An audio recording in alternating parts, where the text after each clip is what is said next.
Welcome to Breaking Down Barriers. I'm Lolo Stone, your moderator today, and I'm proud to be a board member of Color Me Human, an organization dedicated to fighting systems of oppression and championing equity and inclusion for all. Today, we're here to explore the impacts of racism, bias, and discrimination and the negative impacts it has on your mental health through the powerful stories of our panelists. I'm really honored to be sitting here with these two individuals who are very dear to my heart. I've known them for a short time, but love you dearly, both of you. Yeah, I love you too. Thank you. So I would love to have you introduce yourselves and just say maybe how old you are, if you want to say that, and how long you've been in this community, and then we'll jump into more of the conversation. But Jocelyn, can you introduce yourself? Yeah, I'm Jocelyn. I'm a senior, 17, and I've been living here like my whole life. Awesome. Thank you. Welcome. Jamin Alcamo. I'm 32 and I grew up here in Nevada County. And yeah. And you're here now. I am still here. Yeah. Today, so we aim to create a safe space for sharing experiences and insights, and we're hoping to inspire the listeners to engage in conversations about these critical issues. And this podcast is all about exploring hard topics and critical issues that impact our community. So I just wanted to lay out a little bit of the structure of our conversation. I'm big on storytelling, so we'll go through sort of the beginning, middle, and end, because that's the story arc. So we'll start by sharing some personal insights and personal stories and sort of set the stage there. Talk about the adults in the room. Where were they? How were they missing, or how did they stand up for you? And how can community step into the role of supporting and advocating against things that happen in schools as young people are growing up, and in general in community. And then I want to end with aspirations and talk to you both about a little bit about what you're hoping for the future and what you want for the future for yourselves and for your community. But today, first, we're going to start with Jocelyn, and she wrote a poem last year as a junior in high school, and she's going to kick us off and read that poem. So Jocelyn, I'm going to kick it to you. Okay. This is I Belong in California. I am a native resident, a Californio, but what does that mean when California was home to everyone? California, the place my parents worked so hard to immigrate to just to get a chance at the American dream. California, the place where I don't quite seem to find a place for myself, a place that makes us feel as unwelcome as a child does on their first day of school, knowing no one. Feeling alone as if the world consisted of bodies that held no one. Or maybe just here, in Nevada County. My home that feels more like playing hide and seek with my friends and never being found. Wishing I wasn't a person of color instead of being proud. Each day reminding myself this California needs me to behave. This California needs me to excel beyond the expected just to be one of them. Yet it still never seems to be enough. California, the place where the redwood trees, flowing rivers, and green fields still can't seem to influence the people who so carelessly shame us and put us down for not belonging here. California, I hold these memories knowing I can't hold on to what I can't control. Change will happen. California will change. I do belong. That was beautiful. Thank you, Jocelyn. That's amazing. It's beautiful. It's powerful. And I want to jump right into having this conversation with the both of you about what belonging and what community mean and what the inspiration behind your words, Jocelyn. And I think that's going to kick us off into a very powerful conversation. So can you talk about what the inspiration and where that came from in your heart? Yeah, well, the poem's just like about what I've experienced here and like people I know like that are Hispanic or of color, and I feel like it, like growing up, it was just a lot of like I didn't feel welcomed and like I was a part of the community in a way. And so it was a way of expressing myself through poetry, which I think was like just very powerful. And I was able to say a lot with like metaphors and stuff. So, yeah. And what was the reaction from your peers that listened and heard that poem? Well, I read it at the Miners Foundry, and I got a lot of positive reactions from strangers even. And I think a lot of what they were wanting me to know was that I did belong and that I was wanted here and that I was heard. And I think that was also the goal of my poem, was just to feel seen. And I think that was successful. So yeah. Jamin, how does Jocelyn's words hit you? Honestly, like, I relate to it word for word, especially feeling like you didn't belong. Because, like, I think that's so much to a T of what it's like growing up in Nevada County with all the racism that, like, is just here. You know, it's, and it doesn't get talked about enough. And if it does get talked about, like, I think people only, like, they don't do enough. Like, you just get a slap on the wrist, but, like, you have to kill racism. You have to, like, you can't make it feel like it's acceptable at all. Like, you know what I mean? So, yeah, it's honestly like, I was getting like flashbacks from high school when you were reading that poem, if we're being honest. Yeah. Jamin, talk about some specific, let's be real and let's talk about specifics. Give me some examples and incidents where you've faced racism in this community and discrimination. And you've been here for a long time. You grew up here, you went to school here. Pull from some of those experiences and let's lay those out and sort of dissect those and talk about those. If I had to summarize it in one word, I would say that I felt completely alone growing up, because, like, I could talk about how many times I've been called nigger at school. I could talk about how people have, like, objectified or like fetishized me just being a black man. I could talk about how I've been isolated and ostracized for just existing, but no one ever really stood up for me. Like, I had to defend myself. And the crazy thing about that, though, is, like, you don't really realize how much that's affecting you when you're so young, because, like, all of these traumas that come from feeling like no one cares about you and you don't exist, like, I just lost my train of thought, but like, for me, how do I put this? Like, I grew up feeling like alone, isolated, and like no one would defend me. And so my bad, emotions triggered. Right. But It's all right. it's, for me, when you feel like, God, I can't think. Did not expect this to happen to me. It's okay. Take your time.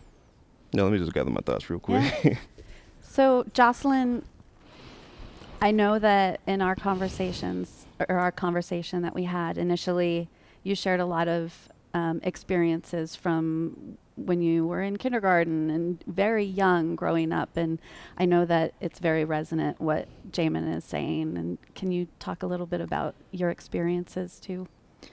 Yeah, I mean, like, I was in like first, second grade, and I think that it was a lot of just like hatred towards me, which was strange because I went to a dual immersion school, which held a lot of Hispanic students, and so it was like I was being hated on by like my own people in a way, and so I think that was even more hurtful because it made me feel like even more different already. Like there was times where because the inner parts of my hands are lighter than the rest of my skin, I would try and hold my friends' hands this way so that you couldn't see that I was darker than them. And like it was just a lot of experiences with people calling me names and bullying, and I think I was affected by that very young, which is really not. I mean, these are things that young people do to accommodate others who have discrimination and bias in their hearts, and people that are white have zero experience of being discriminated against because of the color of their skin. And what you're talking about and what Jamin has talked about and experienced is pure discrimination because of the color of your skin or other things. I know that you talked about people in the dual immersion school hating on you. And do you know the reasons for that? Why that bias existed? I don't know. Yeah. And it's hard to know when nobody is helping to understand that. Yeah. Do you want to jump in and contribute, Jamin, to anything that Jocelyn has expressed? Yeah, like I was gonna say, like, so you grow up alone and you don't feel like anywhere is safe for you. And then, like, when you look at how people are getting killed, you know, it seems like people that look like you are just being lynched on national TV on a regular basis. It's like feeling like you have like no place in this world is, I think, insane for someone so young to feel. And like that type of isolation, like, you know how that brings people to like want to commit suicide, and all the ways that translates into like your mental health and how you develop connections, or you don't trust connections because like you've never felt what it's really like to be like loved or accepted. Like it just leads people down these really, really dark paths. And I could say that I've definitely been on that road. Like it's led to alcohol, substance abuse, things like that, just because like I wanted to feel like safe in my own skin. But like, yeah, it's just, it kills me because no kid should just feel that way ever. And a lot of it stems from racism and bullying and not having these conversations and people not realizing how dangerous that it really is, you know? And you've talked, Jocelyn, too, about how it impacted your mental health and how you've struggled with that. Can you talk about that a little bit? Yeah. Well, I know my first attempt to commit was in second grade. And it was because of all the bullying that was happening at school. And like, I mentioned this to you, how I would get my food thrown on the ground by kids and I would tell a staff member and nothing would happen. I was like constantly like hit and slapped by people because I was different, and like called names like I was weird or I was a pig, or I like just like calling a 6-year-old these really ugly names. Yeah.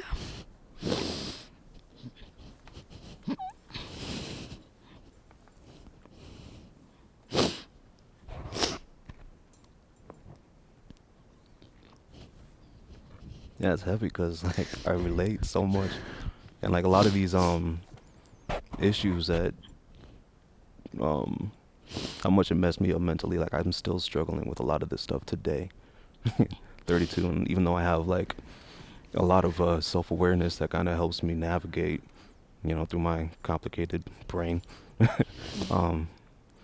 it's I just can't stress enough how dangerous it is.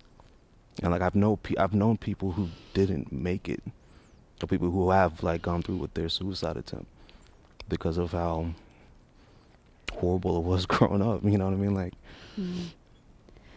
And who were the adults in the room And I know that both of you have talked to me about this of when you're looking around a space where you expect to be safe and protected, and you're not seeing those adults in the room that will advocate and stand up for you. Can we talk about that and your experience first of who didn't stand up for you and who you expected to stand up for you, and if there's any instances of adults who did and who advocated and what that meant for you? And Jamin, do you want to start with that? I was gonna say what's sad for me is like I never even had that hope that an Yeah. adult would stick up for me. Like that's what I mean by like how dangerous it is. And I never talked because I felt so outnumbered. Like I was one of like 3 black kids at this school, and if I did try to speak up, I kind of feel like I just would have been jumped, outnumbered, isolated, you know? And like the anxiety that I would feel just going to school, like it's still with me to this day. Like I was telling you the other day, like when I'm in public, I'm still like hypervigilant in the room. I'm still like scanning for where the danger might be. You know what I mean? Like it's sad. Like and there is a part of me that is angry that like that's how I grew up, and that I still have these issues and unresolved problems. But I think I was also telling you that like even if there was a teacher that would be there for me, I can't imagine them knowing how to really deal with it. What sucks too, but like I think people have this they what am I trying to say? They have this misconception that like racism really is just, you know, isolated events, name calling, bullying, but it's so much deeper than that. And so like you really do have to treat it like it is a disease, or it's like you have to treat it like it is violence in, you know, the school. You know what I mean? Like, yeah, it's. And Jocelyn, you're in school now. You're a senior in high school. Do you see that from your experience in kindergarten all the way up to being a senior in high school, that things have changed? Or are things the same and there's still name calling and these behaviors that are happening that people aren't standing up for?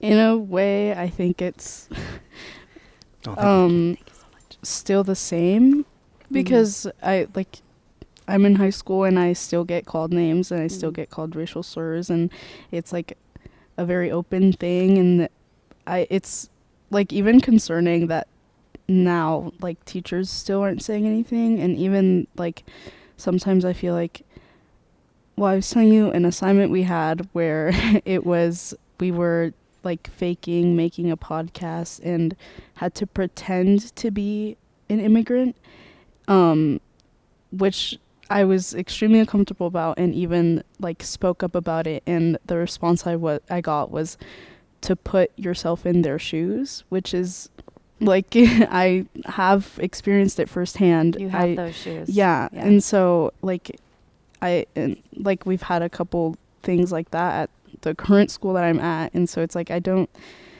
it's just weird. Like it's like I feel like so much time has passed and no progress has been made. So And within the community outside of school, and if you want to talk about your parents and their community activities and things that they do in the community, feel free. If not, that's totally fine.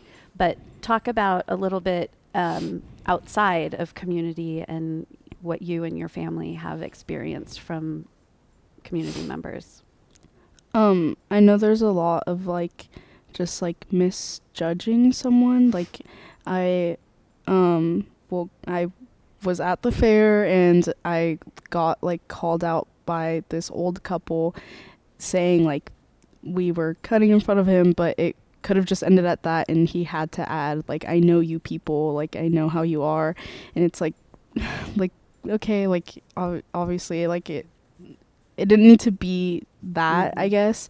And like, my parents own a restaurant, and I feel like a lot of what we experience when people find out that the owners are Mexican is like, oh, well, this is why this is like that. And like, just like a lot of stuff that they try to bring race into, and it shouldn't. Yeah. Jamin, what about you in the community at large? What's your experience? I know you talked, first of all, you said to me the other day, and it sticks with me, and I feel it so deeply in my heart. You said, if I go to the Brunswick Safeway, somebody's going to shout something racist to me. Yeah, that's still how I feel. And not to really make this political, but like when you have candidates like Trump and the racist rhetoric that comes from that, and people are like, no, it's not racist. Like, it's so normalized, and that's you see. I'm not trying to make it political, but like, so much of the people that I know are Republican. This is gonna sound like I'm accusing people, but like, a lot of the people that come from like Republican families, I think, have been, at least in my history, the biggest like offenders, because they just don't think racism exists, and like, they don't see the rhetoric because they can't experience it the way that we do, you know. So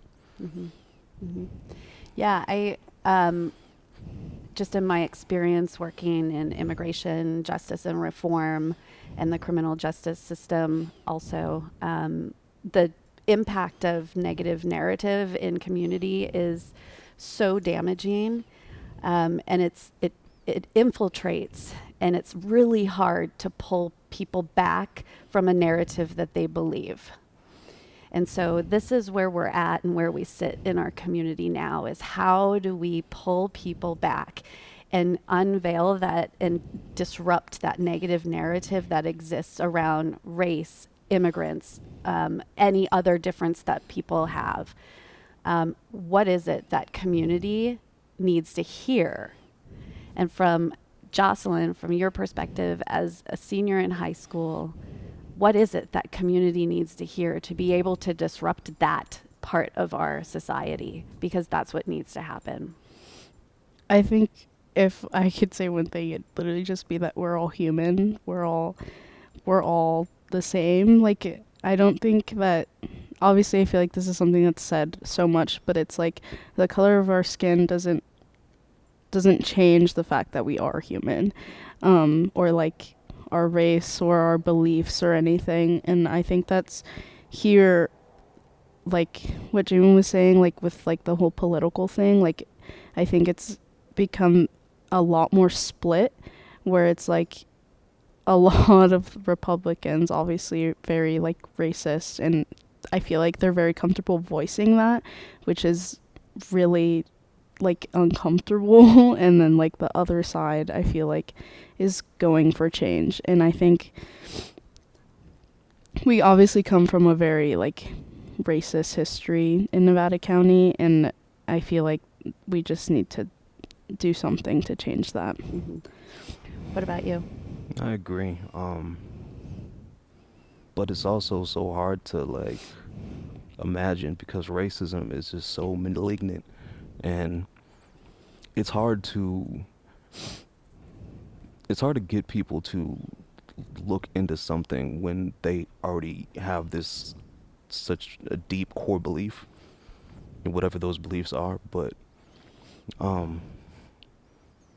I've in all the ways I've tried to like go about this in my brain, like I haven't really come up with that answer.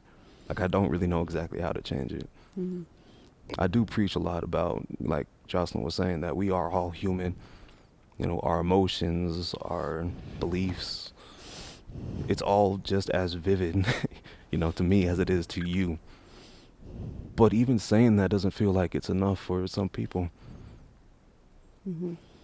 Yeah, I mean, this this is not an opportunity for us to come up with a solution because there isn't quite one right here in front of us. I think what I would love for us to do, and what we've all talked about, the three of us, is we have to join together and be the solid, united front against racism, against the harmful narratives that exist within our community. We have to engage. This is a political issue, Jamin. Everything's a political issue. All of these issues exist because people hide behind politics to protect their discrimination and their biased behaviors. And it's our job as people, as humans that stand together, to fight against it and to go to city council, to go to elected officials in our communities and say, and this is enough. Like, you have to step into this too. And Jocelyn, you mentioned the racist history of this area. I think all in your poem, like, so magically encapsulates that we hide behind the beauty of this place and say that, you know, oh, that's why we're here. That's why it's a small mountain town. That's not true. It's a racist past. It's a violent past. And we have to own that, accept that, and stand in the light of that and do something to overcome it, to say we acknowledge it and here's what we're doing to not let those things happen again, and to help raise each other up and be the solid, unified front. I'm going to step down off of that for a second because I talked too much. It's all good. But I just want us to, I want us, this space and this conversation is like a starter of us to activate and to get others to activate. So all of the people who are listening and hearing, and why we're doing it through storytelling, to be able to be honest and open and jump into these stories and listen with an open heart and hear the sort of desperate cries of everybody who has these stories, for people to step into this with us and fight. Can we do that? Let's do it. Okay. Can we do that? Yeah. Okay. I'm on the front lines. Okay. And everybody listening to is going to step in. I know it. So let's move into some real steps. So I want to talk from the perspective of, there's organizations within this community that are working to combat some of these things and to be a protective force for community. We're not doing enough, however. We never have been doing enough. And it isn't just up to these little organizations to do that. So aside from us as a unified front, because we're going to walk arm in arm out of this building and we're going to go and we're going to do this work together, what is it that you think would be helpful for teachers in schools, for administrators in schools, for parents of students who are going to your school currently, to hear, to help them activate around this? Do you have any ideas about that? I think that like something I think would be very helpful would just be people speaking up, because I know it's not happening enough, and it's like, obviously if an assignment or something's making you uncomfortable, you need to voice that, and it obviously might not be the outcome that you're expecting, but it will do something, especially if people keep doing that. Like, it'll eventually make an impact. And I think more importantly, like, people of color should be speaking up. And I don't think, like, individually, like, you can form, like, you can grab people and, like, obviously, like, find a way to say something. Mm-hmm. Mm-hmm. Yeah. And I think also in these circumstances of going to the grocery store and you hear somebody say something that people just ignore and walk by and just passively accept as part of the world around us. And I say and challenge everybody in our community to stand up and say, no, that's not, seriously, not acceptable.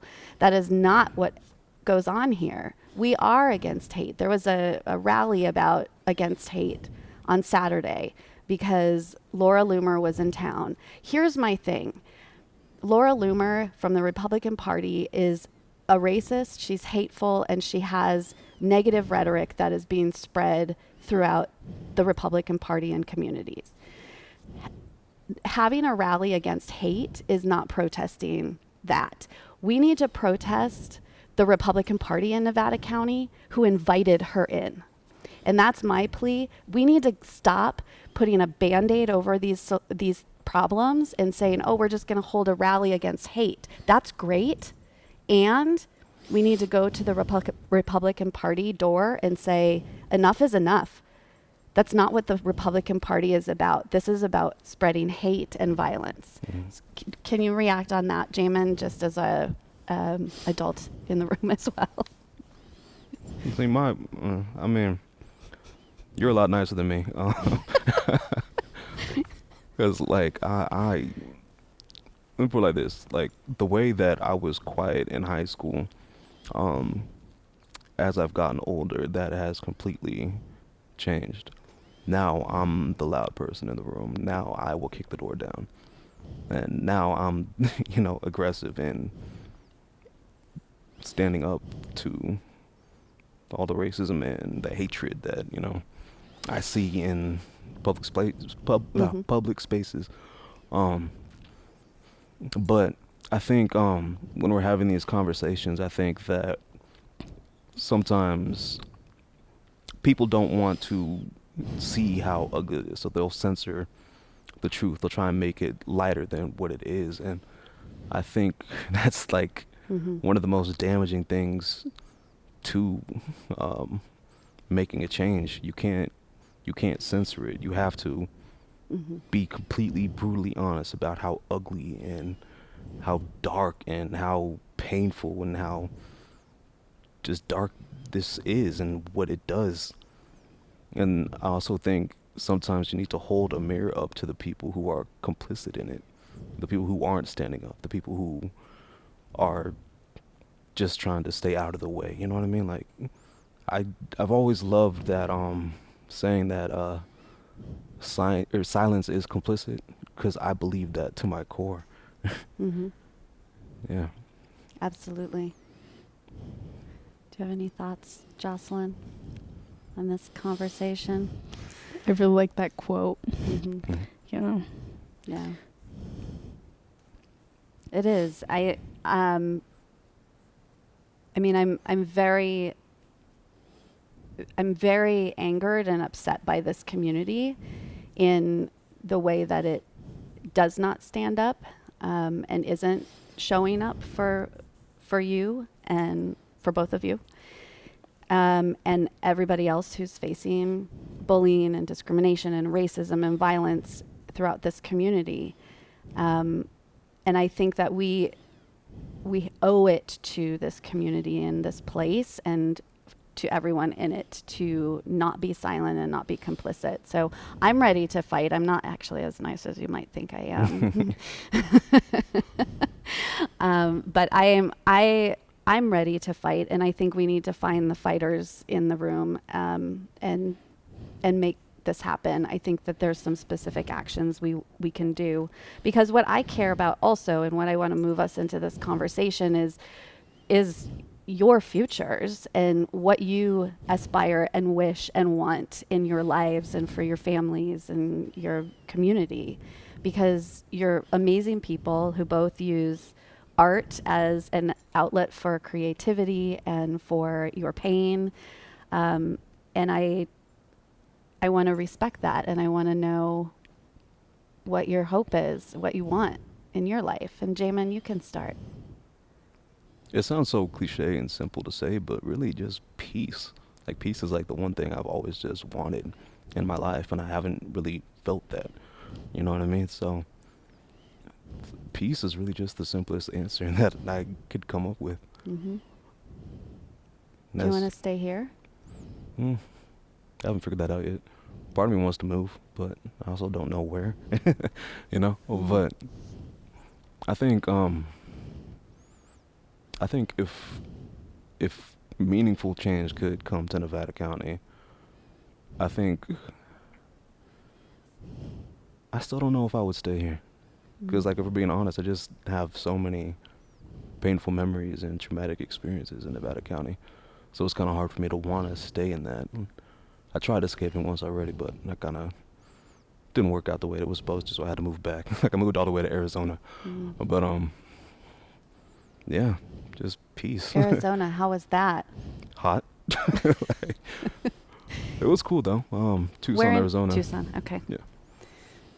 It was kind of different because going from a small town to a city is interesting. But honestly, I still felt safer out there than I do here, which is such a trip to say. Interesting. Can you point to something that made you feel safer in Arizona? Because it just wasn't here. Like Yeah. I was Yeah. I was trying to move in with my girlfriend at the time, and her family, she was kind of scared because she didn't know like if she didn't know if there were racists in her family, and it wasn't at all. And I literally moved there, and the day after was Thanksgiving. So the second day I was there, I met like everyone from The the entire family. Mm-hmm. But like, I got embraced, which is kind of weird because I'm not used to that type of love. So I think that positive experience is just something that made me feel more at home there than I do here, because like it was peace and it was love. I didn't necessarily feel like targeted, for lack of a better word. Yeah.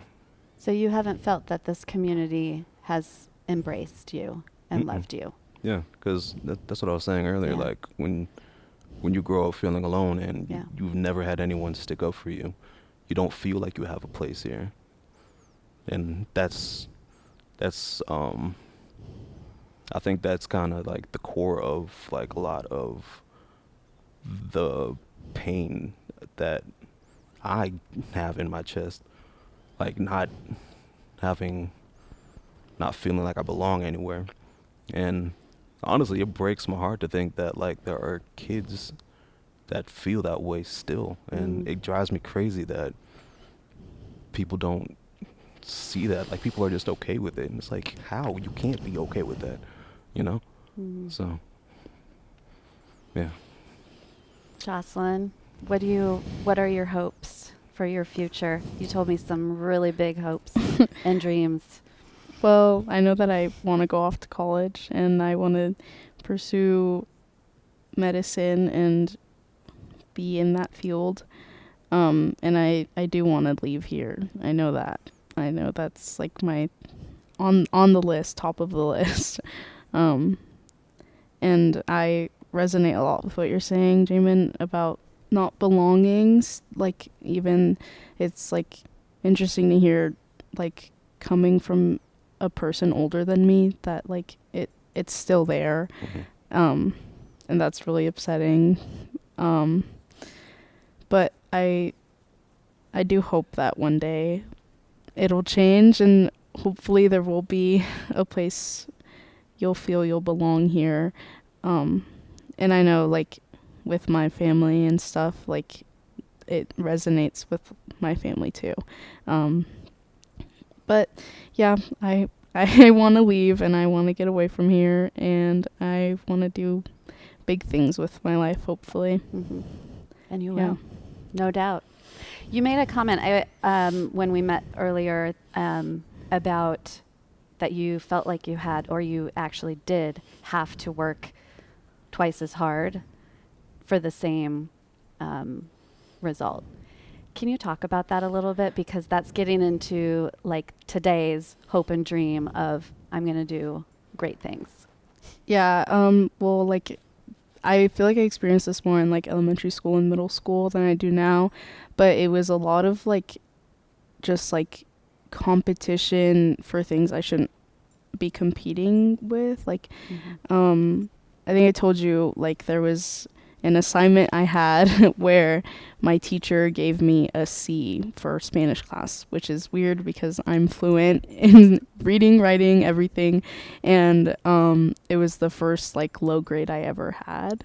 And so I like brought it up to her and she said that I didn't turn it in, and then I checked and it was turned in, and she said, okay, like I'll grade it later. And when she graded it so that it was still a C. That's just like one example. Mhm. I've had other instances where I got like 10 referrals in one day for asking to go Mm. to the bathroom. Like, there's just like, it's interesting mindsets from people, like, Mhm. just because I look different. And like, Yeah. and yeah, I think that also affected me a lot, because it was like, I'm fighting for this, but like, for what? Like, it's like I'm gonna get not the same treatment ever as these people. So yeah. Yeah. Did you feel the same Hmm. growing up? I imagine you did.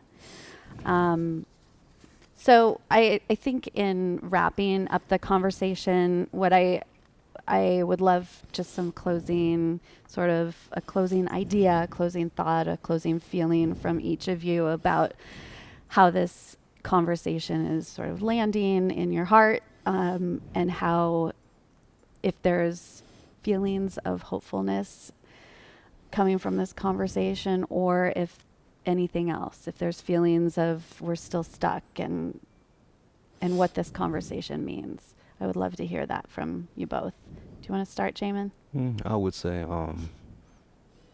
I do still feel a little bit stuck, and like talking about this does kind of bring up a lot of those like old emotions, because I do have this issue of like repressing a lot of things and just getting it all out in music. So like just talking about it is kind of a different realm for me in general. But like I think that while we are having these conversations, and while like I can talk about how painful and how brutal it's all been and all of these traumas and stuff, I think it's important to note that even with all of that, I still genuinely love people. You know what I mean? I love people. You know, I think love should kind of be um, brought up to the forefront as much as having the difficult conversations too.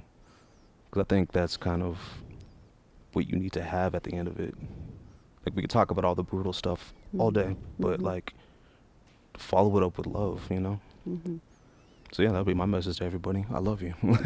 I love that. I love you, Jamin. Jocelyn? I forgot the question. So did I. Just how this conversation is landing for you, how you feel about this, just any general last thoughts and feelings about it. It was like really emotional, and I didn't think it was gonna be like that emotional, but I'm glad that I had the opportunity to talk with both of you, and I think it was very impactful to be able to hear from a different perspective too. Just because I feel like all the conversations I've had is like with my parents, and that's it, because it's honestly not talked about enough, and it's not something that is easy to talk about either. And so I respect you, Jamin, for being up here with the both of us Yeah, and thank you. talking about all of this, and you too for making this happen. But I really hope that we can make a change, and we can impact Nevada County. Yeah, me too. Yeah. Me too. Well, I thank you both. I mean, honestly, you are, like I said at the beginning, you're like a true light in my heart, and I love you both, and I want to continue doing this work with you and making a change. And I commend you both for being up here and telling your story. I think it is really important to be able to frame it around personal experience and personal story. That's what hopefully is touching people and can activate people inside. And that's that's my goal. That's our goal. And so thank you both so much. And I just want to close the podcast by saying I encourage that the listeners of this podcast can reflect on their own experiences and think how they can contribute as community members, as people affected by these things. Racism, discrimination, bias, bullying, violence, all of these things that exist in this community. And if you or someone you know needs support, that there are local resources, and we'll post those up on this website, on the podcast website, on Color Me Human's website. Get this information out so that there are resources that folks can lean into. So thank you again for joining the Breaking Down Barriers podcast, and I'm really looking forward to our next conversation.